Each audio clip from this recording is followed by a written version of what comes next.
We're Adam and Joanne from InspiredTaste.net, and welcome to our kitchen. We are showing you how to make our go-to bean soup. The soup is easy to make and seriously good. Start with the veggies. We will need onion, carrot, celery, and garlic. You can add more vegetables if you'd like, but these are an excellent base. As always, you can find the full recipe with ingredient amounts and substitutions on Inspired Taste. Heat some oil in a large Dutch oven or soup pot, and then add the vegetables and some tomato paste. The tomato paste adds flavor and a lovely color to the broth. When the veggies are softened, stir in garlic, pepper, salt, and if you like a little heat in your soup, some red pepper flakes. Now add the beans, fresh thyme sprigs, and bay leaves. These are drained and rinsed canned beans, but home-cooked beans will work too.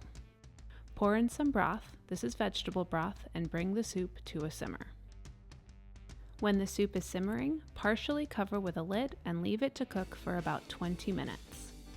Uncover the soup and then pour in some pasta. We like using a small pasta shape. Then allow the soup to cook another 5 minutes before removing the thyme sprigs and bay leaves.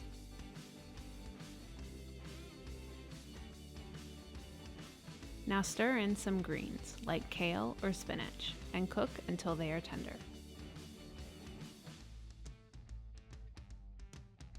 Last but not least, take the soup off of the heat and then stir in some lemon slices. The lemon slices aren't meant to be eaten, but they do perfume the soup. And that's it. Easy, comforting, hearty vegetable and bean soup. Enjoy! Thanks for watching.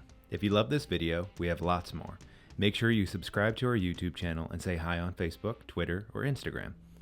We're at Inspired Taste.